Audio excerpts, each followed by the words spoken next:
Good evening, students. We'll begin with the next chapter in your history syllabus, and that is economic development. Talking about economic development, we are talking about India's financial progress from 1947 till date. तो 1947 से लेके क्या India का economic growth हुआ था उसके बारे में हम लोग ये चैप्टर में जानेंगे. Talking about 1947, as we very well know, India had gained independence in the year 1947. तो 1947 के पहले तो ब्रिटिशर्स इंडिया पे राज करते थे. Talking about Britishers, they had done an absolute loot from India. India से ये लोगों ने बहुत इंडिया की इकोनॉमी को ruin किया था. Ruin करने से भी ज़्यादा, by the time Britishers they leave India, our export percentage in the world trade has reduced drastically nearly to 2%. तो यहाँ पे हम देखते हैं कि इंडिया जो है इकोनॉमिक कंडीशन इंडिया का 1947 में बहुत ही खराब है by the time Britishers they leave India. Okay, I hope you people can see the screen. The name of the chapter is there on the screen.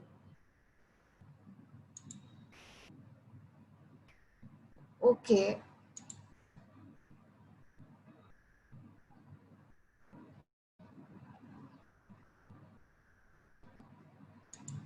Okay. So as of now on the screen you can see economic development. That's the name of the chapter.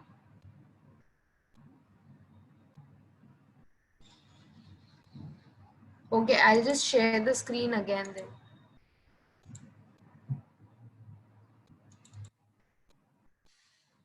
Is this fine now?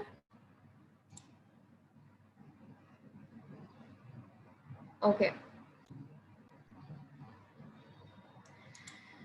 So we are discussing the next chapter in your history syllabus, and that is about economic development. तो India का economic development, India का financial progress 1947 के बाद क्या था, कैसे था, वो हम सारी चीजों के बारे में जानेंगे इन दिस चैप्टर.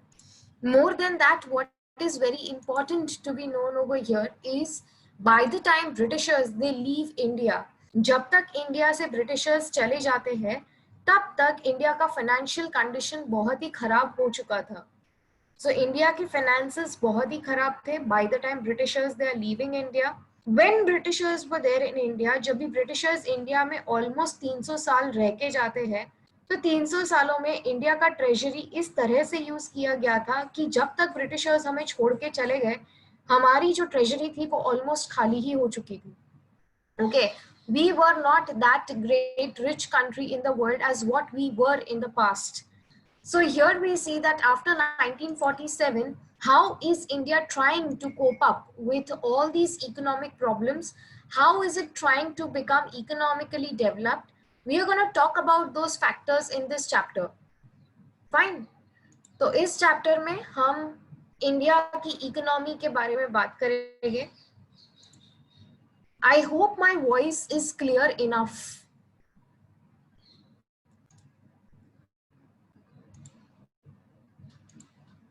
Okay.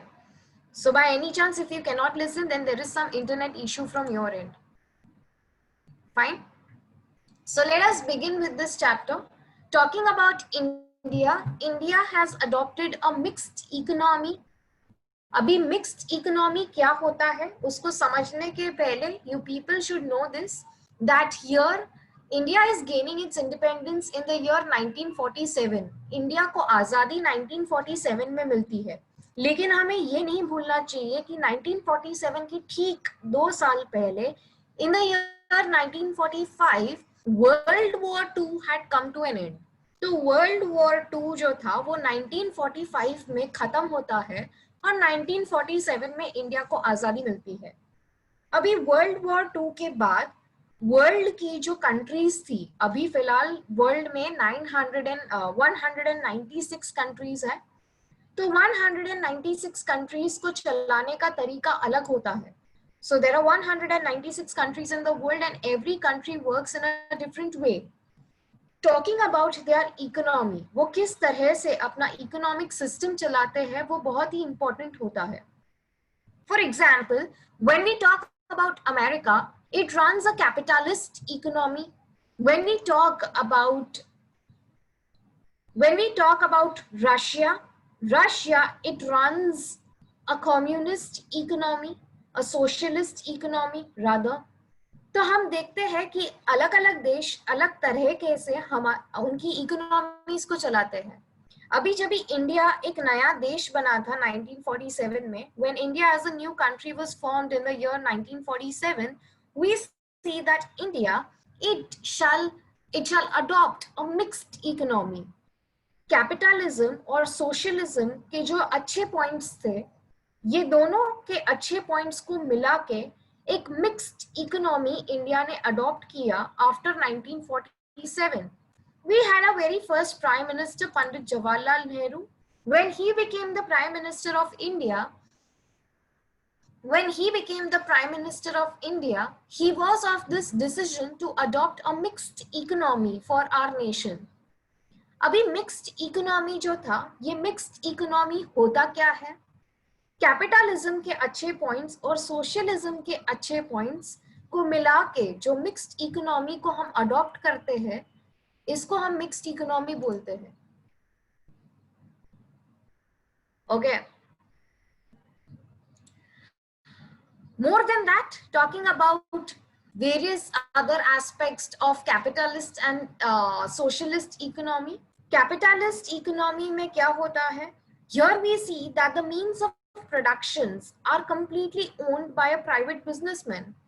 एक बिजनेसमैन होगा जो एक बिजनेस को चलाएगा, उसमें से आया हुआ जो भी मुनाफा होगा वो वापस उस बिजनेस ओनर को मिलेगा. इसमें देश की सरकार जरा भी इंटरफियर नहीं करती है. So talking about a country like America, America में कैपिटलिस्ट इकोनॉमी चलता है.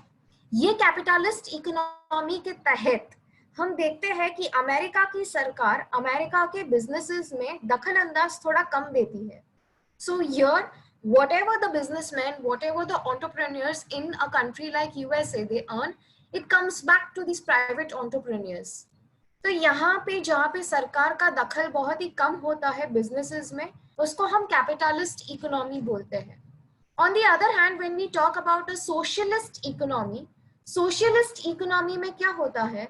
यहाँ पे देश की सरकार जो है, ये देश की सरकार ज्यादा इंटरफियर करती है एक देश के बिजनेसेस में. तो देश का शिपिंग बिजनेस हो या देश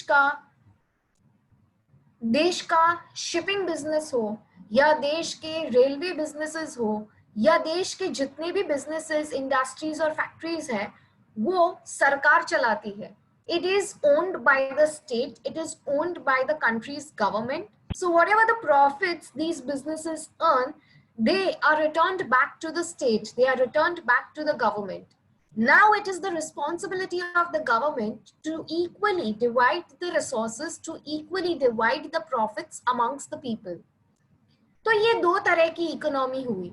एक होती है कैपिटलिस्ट इकोनॉमी जहां का सरकार का दखल बिजनेसेस में बहुत कम होता है, और दूसरा होता है सोशलिस्ट इकोनॉमी जहां पे सरकार पूरी तरह से इंटरफियर करती है देश के बिजनेसेस में. इंडिया की बात करें, इंडिया मिक्स्ड इकोनॉमिक पैटर्न चलाता है. Now what is mixed economic pattern? Here we see that in a mixed economy, it is public sector and it is private sector, both of them which work hand in hand. हमारे देश में हम देखते हैं कि कुछ businesses पूरी तरह से बिजनेस एंटरप्रेन्योर्स के हाथ में है, प्राइवेट बिजनेसमैन के हाथ में है, और कुछ ऐसे बिजनेसेस है जो पूरी तरह से सरकार के हाथ में है. For example, talking about Reliance and Tata Industries, here we see that it is completely owned by the private businessmen. तो इन बिजनेस हाउसेस से जो भी मुनाफा आता है वो उन बिजनेसमैन के पास जाता है. But on the other hand, when we talk about the railways inside the country, I'm not talking about the metros, I'm purely talking about the railways. Whether we talk about the railways or whether we talk about the BST buses, जो रास्ते पे चलती है सरकारी buses, इनसे आए हुए जो भी मुनाफे हैं ये बिजनेसेस से, वो सीधा जाके सरकार के हाथों में आते हैं. So here we see that in India we see both types of sectors. We see private sectors which are completely owned by private businessmen, and there are public sectors wherein these are the businesses completely owned by the government. So here we'll talk about the public sector first. Public sector में क्या होता है? ये वो industries है which are completely under the control and the management of the government. ये पूरी तरह से सरकार के अंडर आती है. For example, talking about India's defense industry. जब भी हम इंडिया की डिफेंस इंडस्ट्री के बारे में बात करते हैं तो पूरी तरह से इंडिया का डिफेंस इंडस्ट्री जो है वो देश की सरकार के हाथ में है. On the other hand, when we talk about the private sector में वो industries आती है which are completely owned by the private industrialist. Okay, so the government only supervises and it controls them, but इनसे आया हुआ जो भी मुनाफा होगा वो अल्टीमेटली वो बिजनेसमैन के हाथ में जाएगा जो ये बिजनेस चला रहा है. अभी इंडिया में कुछ बिजनेसेस ऐसे भी है, just here are the examples of the private sector as you can see on the screen. इसके अलावा इंडिया में कुछ बिजनेसेस ऐसे भी है जो सरकार और प्राइवेट इंडस्ट्रियलिस्ट दोनों साथ में मिलके चलाते हैं. The best example what I can give you here is about the airports. तुम अगर किसी भी एयरपोर्ट पे जाओगे तो जो एयरपोर्ट है, जो प्रॉपर्टी है, जो जमीन है वो एयरपोर्ट की, वो सरकार के नाम पे है. लेकिन अगर मैं वो एयरपोर्ट पे चलने वाले फ्लाइट्स की बात करूं, if I talk about the flights, if I talk about IndiGo और if I talk about SpiceJet, these are the flights which are completely owned by the private businessmen. ठीक है, तो कुछ इंडिया के सेक्टर्स ऐसे हैं जहां पे जॉइंट सेक्टर है, जहां पे प्राइवेट इंडस्ट्रियलिस्ट और इंडिया की सरकार दोनों साथ में मिलके काम करती है. So the private sector and the public sector, they coordinate very smoothly in a mixed economy. They have to coordinate very smoothly in a mixed economy, वरना ऐसा mixed economy चलेगा भी नहीं. So apart from this, here what is more important to be known? The second point over here which you can see is extremely important. एक mixed economy को चलाते time हमें कौन सी चीजों को इग्नोर नहीं करना चाहिए. अगर इंडिया मिक्स्ड इकोनॉमी को अडॉप्ट कर रहा है, अगर इंडिया में मिक्स्ड इकोनॉमिक सिस्टम चल रहा है, so which things are very important, which aspects of mixed economy are very important inside the country? Then here businesses should earn profit, there has to be a good entrepreneurship, businessmen को support देना चाहिए, एक बहुत ही disciplined business background होना चाहिए, it has to be time bound, time discipline, import export time पे हो, इस चीज का नजरअंदाज नहीं होना चाहिए. These are some of the important aspects of a mixed economy which India has to see when it runs its country with a mixed economic pattern. More than that, mixed economy किस चीज को ज्यादा stress करता है? एक long term development को. एक लंबे टाइम के बाद इंडिया में डेवलपमेंट हो, इकोनॉमिक डेवलपमेंट हो, इसलिए हम मिक्स्ड इकोनॉमी को अडॉप्ट करते हैं. Okay, so there is a question, what is entrepreneurship? Entrepreneurship का मतलब ये होता है, they are talking about businessman. एक बिजनेसमैन जो एक नया बिजनेस चलाएगा, एक बिजनेस चलाने वाले को हम एंटरप्रेन्योर बोलते हैं, उससे ये वर्ड डिराइव होता है entrepreneurship. Okay, I hope you guys have understood this now. Fine. Okay, so here talking about all the businesses which we see inside the country, especially huge businesses, जो बड़े business होते हैं जिसमें पैसा ज्यादा लगाना पड़ता है, इन्वेस्टमेंट ज्यादा करना पड़ता है, ऐसे बड़े बिजनेसेस में हम देखते हैं कि यूजुअली ये पब्लिक सेक्टर में आते हैं. बड़ी इंडस्ट्रीज के लिए, बड़े बिजनेसेस के लिए जहां पे बड़ा पैसा लगेगा वहां पे देश की सरकार अपना पैसा लगाएगी. तो इंडिया की डिफेंस इंडस्ट्री, इंडिया का साइंटिफिक रिसर्च का इंडस्ट्री, इंडिया का education industry, roads, railways, waterways, sea ports, airports, ये कुछ बड़े बड़े बिजनेसेस है जो पूरी तरह से पब्लिक सेक्टर में आते हैं. क्यों? इसमें लगाया हुआ जो कैपिटल है, इसमें लगाया हुआ जो पैसा है, इट इज ह्यूज. इससे आने वाला जो रिटर्न होता है, इसमें जितना पैसा लगाया है उसमें से आने वाला जो मुनाफा होगा वो बहुत टाइम के बाद आएगा. And that is why such industries have been kept into a public sector. I hope you people have understood this.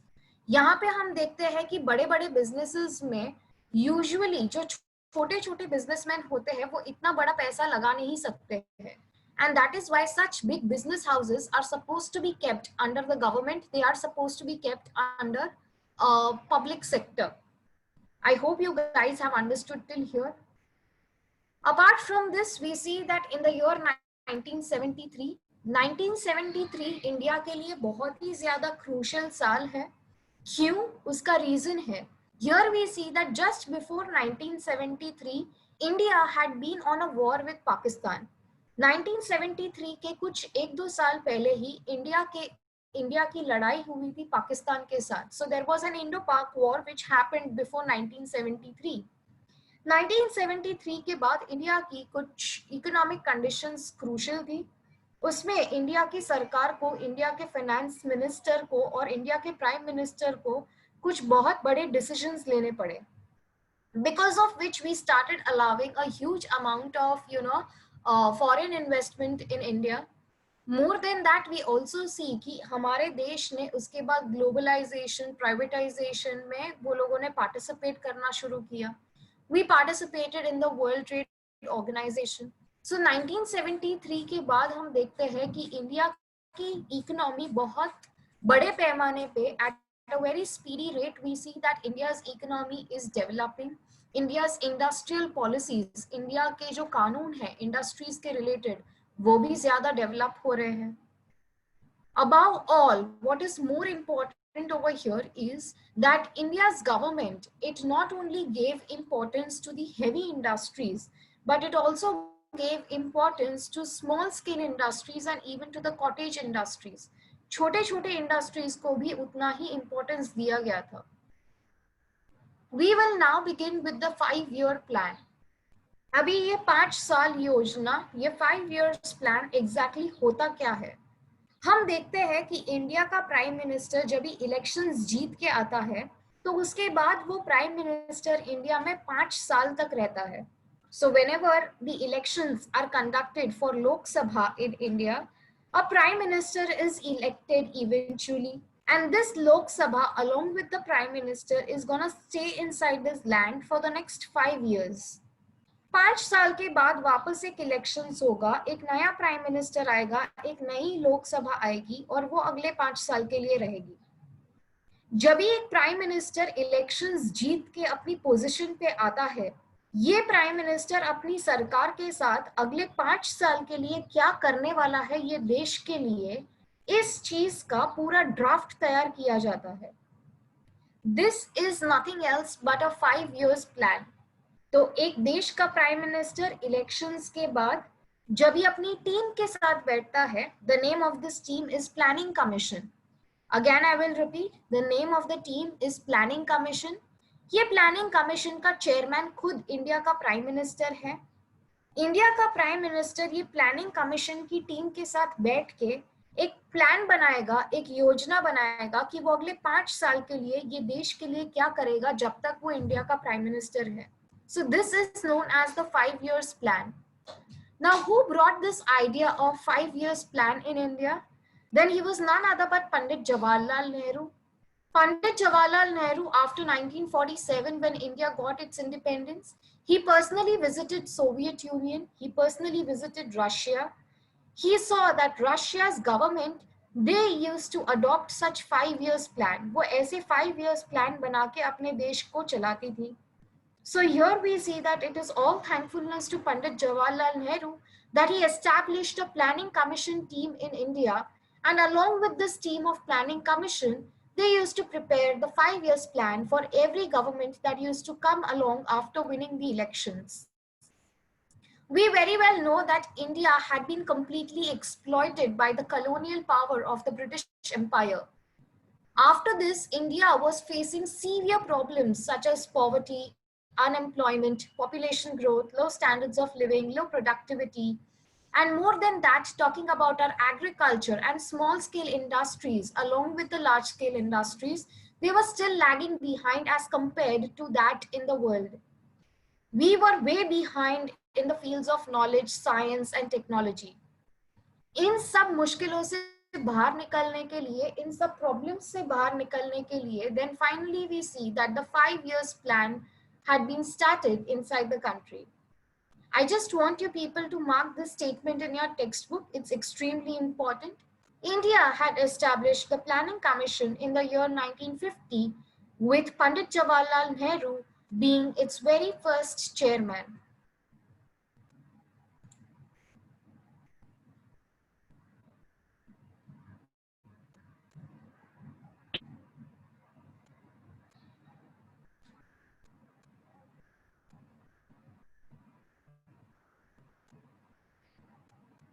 Okay.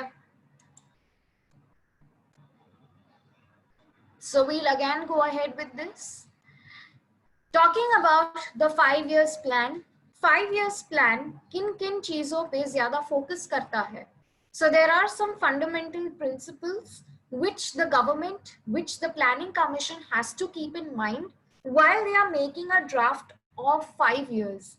एक देश की सरकार जब भी 5 साल के लिए वो अपनी सीट पे रहेगी, अपनी पोजीशन पे रहेगी, जब भी इंडिया का प्राइम मिनिस्टर 5 साल के लिए देश को चलाएगा, तो वो टाइम पे उसको पहले ही साल में सोचना पड़ेगा कि वो अगले 5 साल के लिए क्या करने वाला है. So all this has to be jotted down into the 5 years plan. So while he is making that 5 years plan, जब भी वो 5 साल का प्लान बना रहा है कि वो देश के लिए क्या करेगा, तो उसको कौन से पॉइंट्स माइंड में रखने हैं, which all points he has to keep into consideration, they have been jotted down in your textbook. So there are some 10 fundamental principles, there are some 10 points which the government of India has to keep in mind whenever he is making this 5 years plan for his government. So the very first thing which he has to keep in mind is to increase the national income. पहले देश का पैसा बढ़ाना चाहिए, देश का export जितना ज्यादा होगा उतना ज्यादा नेशनल इनकम एक देश को मिलेगा. So the very first target of any 5-year plan has to be to increase the national income of the country. देश का पैसा बढ़ेगा तो वो पैसे हम इंडस्ट्रीज और फैक्ट्रीज में लगा सकते हैं. वही पैसा जब भी बिजनेसेस में लगेगा तो वो बिजनेसेस को बढ़ावा मिलेगा. And at the end we very well know that one of the primary occupations of India, one of the economic backbones of India, the sector which is the economic backbone of India is none other but agriculture. तो किस industry में सबसे ज्यादा पैसा लगेगा? Then that is supposed to be the agriculture industry, in which the highest amount of money shall be invested there. If our agricultural economy is very self-sufficient, we don't need to import any food grains from the other countries. More than that, now the importance has to be given to the human resources. हम देखते हैं कि India का population जो है, it is second largest in the world. But more than that, if we use this population as a resource, if we use this population as 1.3 billion brains, then for sure India can develop as a country. हम ये population को अगर ज़्यादा से ज़्यादा employment देंगे, ये population को ज़्यादा से ज़्यादा working रखेंगे, तो देश का development उतना ही ज़्यादा होगा. And above all, they are saying that the inequality in the income has to be reduced. The gulf in between the rich and the poor has to be reduced. So the resources of the country, the money, the wealth of this country has to be equally distributed amongst all the sections of the society. Stable prices should be maintained for all the commodities. Inflation ज़्यादा नहीं होना चाहिए, महंगाई ज़्यादा नहीं होनी चाहिए. And the population has to be kept under control with a proper family planning. And above all, they are talking about the standards of living. If we can eradicate poverty inside the country, then for sure we can develop the standards of living inside the nation. And at the end, they are talking about social services and they are trying to make the economy self-sufficient. I hope you guys have understood till here. In case if you have any queries, you people can at the end talk about it.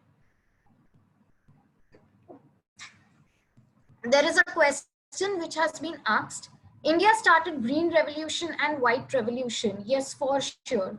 White Revolution, wherein they are talking about the milk products. We had Amul House, which had been established then.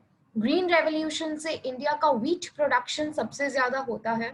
So for sure, all thankfulness to Lal Bahadur Shastri and the other prime ministers of India, that those people, they were able to implement these two revolutions in India. For sure, it was a part of their planning commission. It was a part of their 5 years plan. Okay. Fine. You have to learn all these 10 points. It is as per your school and as per your board papers कि ये 10 के 10 points याद रखने हैं. Fine. ठीक है. So we are going to discuss some 9 5 years plan over here. हर एक prime minister जो पहली बार इलेक्ट होके आया था, वो प्राइम मिनिस्टर ने अपने 5 साल के लिए क्या प्लान बनाया था, that has been put down over here. So on the screen you can see the first 5-year plan. Pandit Jawaharlal Nehru, he was the first prime minister of India. By the time it is 1951. 1947 में India को आजादी मिलती है. तो 1947 के बाद 3 साल के बाद in the year 1951 we finally see that Pandit Jawaharlal Nehru, he was elected as the prime minister of India. ये पंडित जवाहरलाल नेहरू 5 साल के लिए इंडिया के प्राइम मिनिस्टर बनते हैं. तो उन्होंने अपने पहले 5 साल में क्या किया, उसका एक प्लान बनाया गया था, which is known as the first 5-year plan. In this first 5-year plan, we very well know that India has been economically drained. India जो है ब्रिटिशर्स के हाथ से अभी ही छूटा है. ब्रिटिशर्स से हमें अभी ही आजादी मिली है. So economically speaking, India was into trashes. तो सबसे पहले पंडित जवाहरलाल नेहरू जब भी वो इंडिया के पहले प्राइम मिनिस्टर बनेंगे, just imagine the condition of India at that point of time. India का एग्रीकल्चर बहुत ही खराब है. इंडिया का society, it is pathetic. India's irrigation facility is pathetic. Talking about the floods, you see that in the northeastern states of India, floods are ruining many parts of the country. And more than that, talking about the energy resources, talking about the rural areas, talking about the small scale industries, talking about the heavy industries, mineral industries, transportation, communication, health facilities, or even the education facilities. ये सारी चीजों को ठीक करना जरूरी था. तो यहाँ पे in the first 5-year plan, we see that Pandit Jawaharlal Nehru is trying to improvise all these sectors, all these business sectors inside India. Hereafter, we see that we have the next Prime Minister of India coming up, and he is gonna come up with the second 5-year plan. तो India का अगला prime minister 1956 से लेके 1961 तक India में रहने वाला है. And this was the bombastic time for India. Here we see that in these 5 years, what happens? There have been many industries, there have been many factories, there have been many heavy industries rather, which have been developed. For example, iron and steel industry, they had been established at Durgapur, at Bhilai, and at Rourkela. More than that, we have chemical fertilizers industries which had been started in Sindri. We had railway engine factories which had been started in Chitranjan. And more than that, we had heavy factories in order to make railway bogies which had been started at Perambur. We had shipping industries which had been started at Vishakhapatnam, which is a port city again. And at the end, we had huge dams which had been built, such as the Bhakra-Nangal Dam and the Damodar Dam. So that's the Bhakra-Nangal Dam, and this is the Damodar Dam, which you can see over here. So there had been a lot of progress by the time we are there in the second 5 years plan.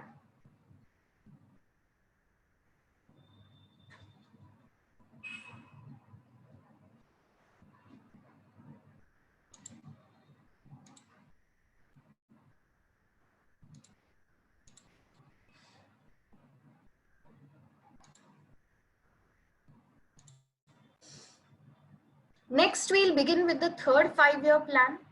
In the third 5-year plan, we are not able to achieve much, but when the third Prime Minister of India, he steps in, we see that from the year 1961 till 1966, he is trying to aim at similar things. He wants to increase the national income. He wants to invest more in the heavy industries, develop transportation, mineral industries. He wants to elevate poverty. He wants to eradicate poverty. And he wants to expand maximum opportunities for employments for all the youth inside the country. In the third 5-year plan, we see that here there were a lot of things which happened. 1966 से लेके 1969 तक there had been a lot of political instability, but on top of that India had also faced intense famines. By the time we have Indira Gandhi as the Prime Minister of India, she is facing a lot of issues. Here we see that there was Indo-Sino War, and apart from that, we also went on a war with Pakistan. So already we were facing two counterattacks from our neighbor countries. And apart from that, we see that India is into the trap of famines, और ये famines से बाहर निकलना भी वो time पे उतना ही मुश्किल था. तो देश का ज्यादा से ज्यादा पैसा इंडिया चाइना के वॉर के पीछे यूज हुआ, और उसके बाद हम देखते हैं कि वही पैसा सबसे ज्यादा यूज होता है इंडिया और पाकिस्तान के वॉर के बीच में. Here when India is going on a war with Pakistan, we see that East Pakistan, it gets away from the West Pakistan, and there is a new country of Bangladesh which has been formed. Here India was continuously helping Bangladesh. तो बांग्लादेश को आज़ादी मिल जाने के बाद India का बहुत सारा पैसा बांग्लादेश को दिया जाता है. बांग्लादेश के रेफ्यूजीज जो इंडिया में आते हैं, bye the time it is fourth 5-year plan in between 1969 till 1974. तो ये सालों के बीच में जितने भी बांग्लादेशी रेफ्यूजीज इंडिया में आ रहे थे, उनका खाने का, रहने का, पीने का खर्चा सब इंडिया की सरकार उठा रही है. And more than that, India's basic industries, they need to be developed. India's economic development is being looked forward to. But at that same point of time, India is facing a lot of issues. Here we had so many Bangladeshi refugees. We had a burden to bear of Bangladeshi war. And because of that, a lot of expenditure has been incurred. At that same point of time, we see that all the railway servants and the government employees, they went on a strike, and for that reason their salaries had to be increased. तो already हमारे tax के पैसों से railways में काम करने वाले जो मजदूर है या रेलवेज में काम करने वाले जितने भी सर्वेंट्स है, उनको पैसा दिया जाता है, उनकी सैलरीज पे होती है. इंडिया में जितने भी सरकार में लोग काम करते हैं, उनकी सैलरीज भी हमारे टैक्स के पैसों से पे होती है. So here most of the India's wealth was being utilized behind them, as there was a pay raise in all their salaries. And above all, we see that the petrol prices all over the world at an international level, they had risen. In the fifth 5-year plan, by the time we reached, that is 1974 to 1979, we see that here we are again trying to make a lot of development. Development again in the same things to increase the national income. More than that, to make a large scale employment available. More than that, we are trying to also give maximum education to the maximum youth inside the country.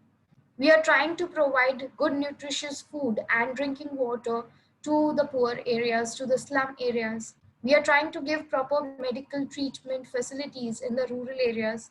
We are trying to supply electricity and proper means of communication in nooks and corners of India. Above all, we also see that in the fifth 5-year plan, we had finally Janata Party who came to power. Fifth 5-year plan में India की सरकार टूट जाती है, तो 1977 में कांग्रेस के बाद कांग्रेस हार गई, और उसके अलावा जनता पार्टी जो है ये इलेक्शंस जीत जाती है. इलेक्शंस जीत जाने के बाद वो 1 साल के लिए अपनी सरकार चलाती है, जहां पे वो 5-year प्लान को डिस्कार्ड करके रोलिंग प्लान लेकर आते हैं. This rolling plan was an utter failure, and because of that, finally in the year 1980, we had Congress who won back the elections. They came to power and they again started with the 5-year plan. More than that, now we see that in the year 1980 to 1985, we are going to begin with the 6th 5-year plan when we have the new Prime Minister of India.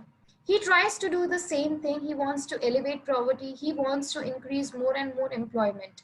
But what is the best part over here? He is introducing various schemes inside the country. These schemes mainly focused for the development of the rural areas in order to increase national income as well as to increase employment.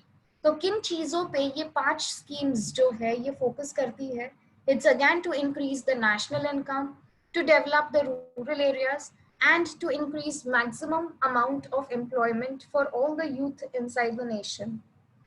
So what had happened in these years?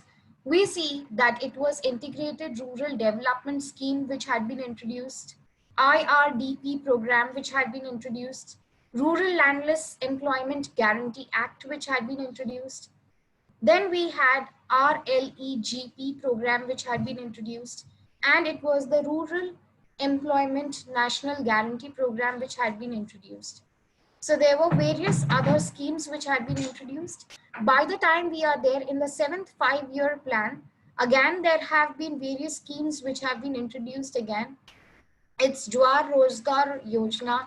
Then we had India Awas Yojana. Then we had the scheme of 10 lakh wells. All these schemes which had been introduced by the government of India was to bring about development, modernization, self-reliance, social justice, improving the technology within the country, and to increase the national income to more than 5% was their target. So these were some of the 7th year plans program which we just saw. इसके अलावा we have finally the 8th year plan. 8th year plan is there in between 1992 to 1997. It focuses to increase the national income by 6.5%. It tries to control the population. It tries to remove illiteracy from the country. It tries to do some family planning. And more than that, it is also trying to expand primary education and make it free throughout the country. So these are some of the schemes which India's government had introduced at that time. It is Pradhan Mantri Rozgar Yojana. It is Mahila Samriddhi Yojana. Then we had Rashtriya Samajik Arthik Sahaya Yojana, and it was the midday meal scheme. So these were some of the schemes which had been then introduced by the government of India. At the end, we have the 9th 5-year plan. By the time we are there in the 9th 5-year plan, here you can see in the second point, that's the list of the schemes which had been introduced by the government of India.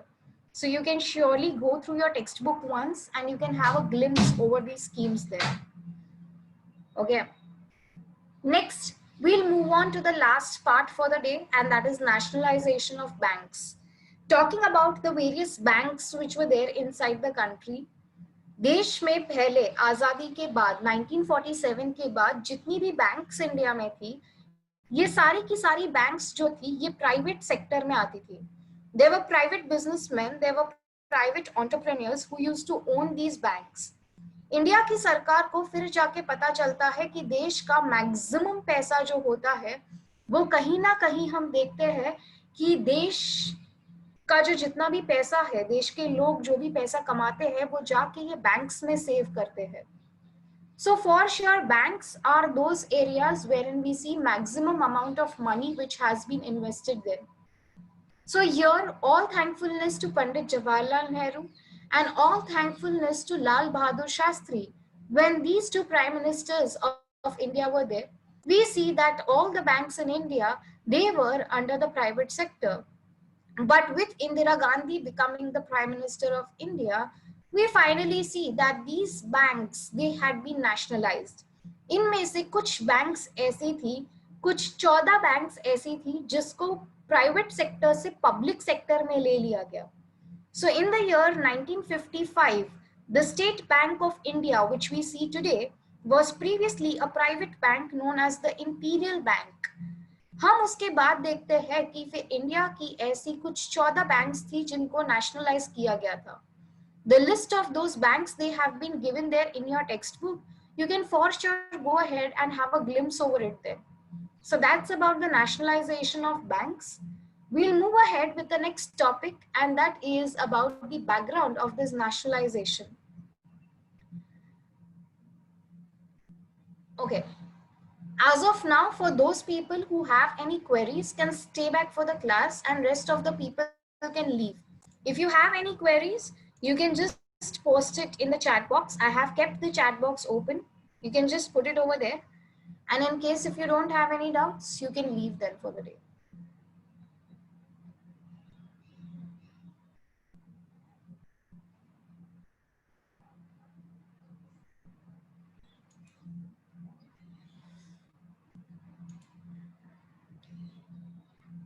Susan, you have asked this question, what is the meaning of monopoly?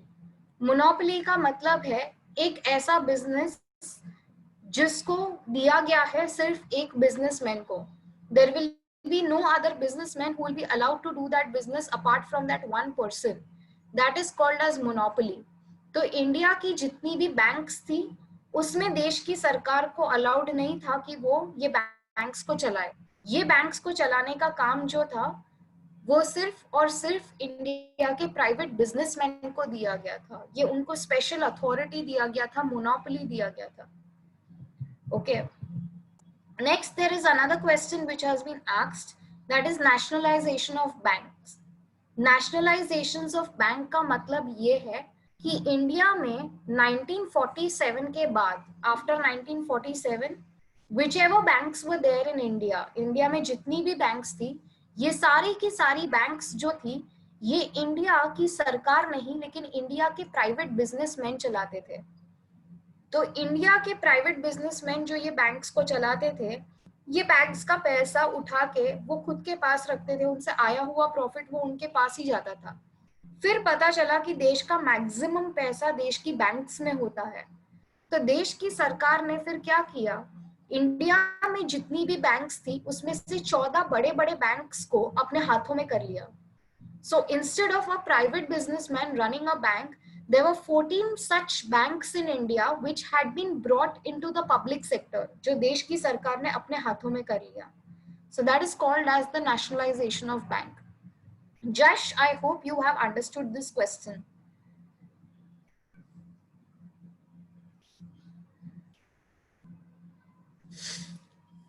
Ishan, monopoly का मतलब ये नहीं है that there is only one person rule.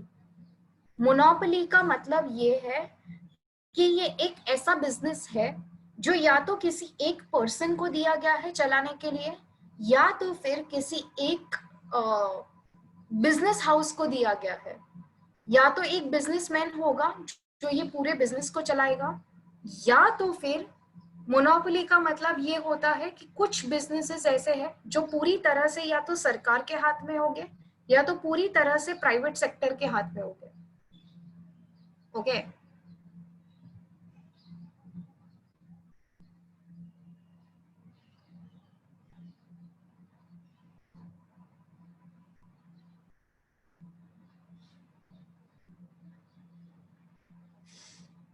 so there is a question which has been asked. There is a question which has been asked, what is the meaning of time bound planning? Time bound planning means there is a time which has been decided. एक time होता है जो decide किया जाता है एक business house से. For example talking about Reliance, Reliance industries जो है वो मुंबई के अंदर मेट्रोज बनाती है. तो यहाँ पे क्या होता है, we see that these Reliance industry and the businessmen of the Reliance industry, they have a target. उनके पास एक टारगेट है कि हमें कितने टाइम में, कितने महीनों में एक मेट्रो तैयार करनी है, एक मेट्रो रेलवे तैयार करना है. So a target which is time oriented, जहाँ पे हमने एक फिक्स टाइम डिसाइड किया है कि हम ये टारगेट तक इस चीज को कंप्लीट कर देंगे, उसको टाइम बाउंड प्लानिंग बोलते हैं.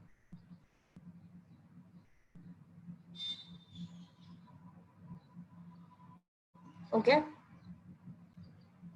fine then, we'll end the lecture for today. Thank you, ma'am.